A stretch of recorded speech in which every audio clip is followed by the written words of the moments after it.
that even mean, Bowers Game Corner? YouTube, we're back again today for more thoughts from Origins. I'm here with my good friend Adam. And we're talking about the upcoming Veiled Fate from All Right Studios. We got a chance to play a game of this. It's for 2-to-8 players, 60 to 120 minutes to play. And it's a hidden information game. So how it's going to work is you're going to get a character at the beginning of the game. You're going to get a Demigod, which is going to be one of the meeples on this board. This is hidden information. You want that character to have the most points at the end of the game. And then you're going to get cards. And on these cards, very simple. You're either going to have feathers or you're going to have scorpions. You're either going to have one feather or two feathers, or one feather, one or two. Very simple card system here.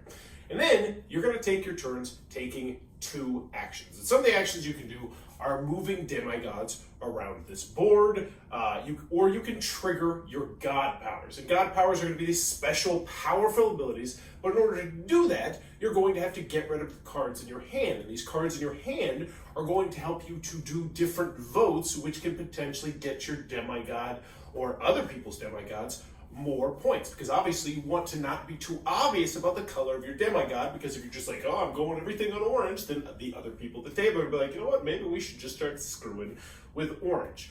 There's lots of different god powers. There's rule-breaking portals that can now put up. You can swap spots. You can smite people, which is like sending them to this special spot on the board where they go to hell. And it's bad because you have to climb yourself out of hell before you can get back on the board, and that's the way you're going to score points. But as you climb out of hell, people can move that character out of hell, because you don't just control your character, you're controlling everybody else. But once you pass, you go to with whatever leftover cards. So yeah, I'm not going to get into the minutia of the game. Anything else to add to it? I think that's about it. Yeah, there was some different. Well, I do want to ask the voting thing. So you're moving to these different spots, actually. So there's cards that are going to come out, and pretty much they say, oh, you'll lose a point, you gain a point, and it's depending on what's in the voting pile for that area. So when you move a demigod onto a voting spot, you get to put a card in there, which once again, you're voting with one of the 2 types of cards, which are scorpions or feathers, which is why, if you put 2 scorpions down and there's only 1 feather, the scorpion side of the card would win, which might mean that you would gain points or you would lose points. And this is all little snippets of information about this game. And I think I'm done talking about the game. I'm sure there's a game. There's also one that's a +2 card that just kind of random, whatever the top 2 cards on the deck are, go in there. Yeah, so almost like a Battlestar Galactica kind of like mixing it up sort of information. And we're just going to get into a thought, because I'm sure there's a gameplay. What did you think about this one? I really enjoyed it. I thought that it was very interesting to be like, how often do I move my character? Like, do I try and pretend like another character is mine? How often do you try and throw people off? I really enjoyed that aspect of it. I enjoyed it as well, and when he first started explaining the game to us, I didn't think I was going to like it as much as I did. And then the more I played the game, the more I realized that this is a game that's not my particular style of game, because it's a game, the more you play it, the more you're going to get out of it. Yeah. Because nearly every turn of the game, there's just little bits of information that can be picked up or discerned, and I like it. I feel like you just keep seeing more, and the voting was really interesting, and trying to balance moving characters around versus how many cards do I hold off in the end, because at the end of each round there's like a big vote, which can really swing things, potentially point-wise. It goes over 3 rounds, despite the fact it's a somewhat lengthier game at 60 to 120 minutes. I felt like it was relatively snappy, because there's not too many moves you can do. I was also a pretty big fan of this one as well. Yeah, it didn't seem like there were no moves that I was like, oh, this is make or break in the game. I made some good moves, I made some bad moves. Like, it seemed to level out in general. Yeah, I would agree. I like the scoring system as well. It's got one of those ones where if 3 people have a certain number of points, whoever got there last now bumps over the other people, and it's got a lot of interesting things going on. The game looks fantastic as well, like component quality wise. And then there's a deluxe version of the game, which is just out of this world, made of like crazy, amazing wood we were playing on. But at the end of the day, I think core gameplay-wise, I think that I'm a big fan of this. And if you're someone who gets social-style games like this to the table on a regular basis, I think this is definitely one you're going to be interested in. In particular, and I would actually really like to try this one again. I would be excited to play this one again.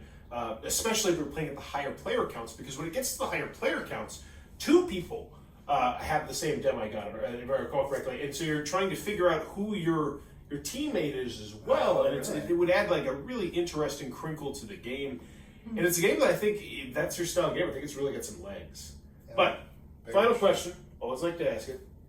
Put it in your collection. What'd you put in your collection is right here, right now. Large box, a lot of space. It is. 8 players though. Yeah, I think I would. I think it's easy enough that other people, like, you know, my family would play it. Like, they could get their minds around this one.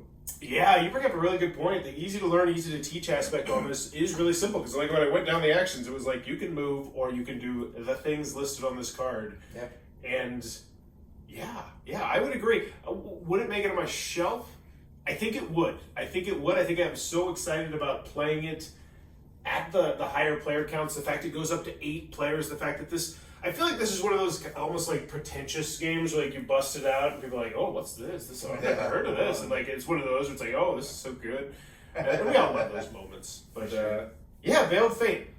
Wasn't my favorite game we played of the weekend, but I think it was definitely a rock solid. Yeah, for sure. Rock solid. If you enjoy this content, please click on the subscribe button. We're trying to reach 10,000 subscribers, so over 10th anniversary of making YouTube content. And in the comments below, let me know what if you could control one aspect of your fate, just one aspect, one thing of your fate you can control it. What do you want it to be? Ooh. Give me an example. Okay. You could control when you die. You could control how much money you have. You could control where you live. I guess you could kind of. This is a pretty crappy question, huh? I just don't understand what would be the best thing to control. I guess aging.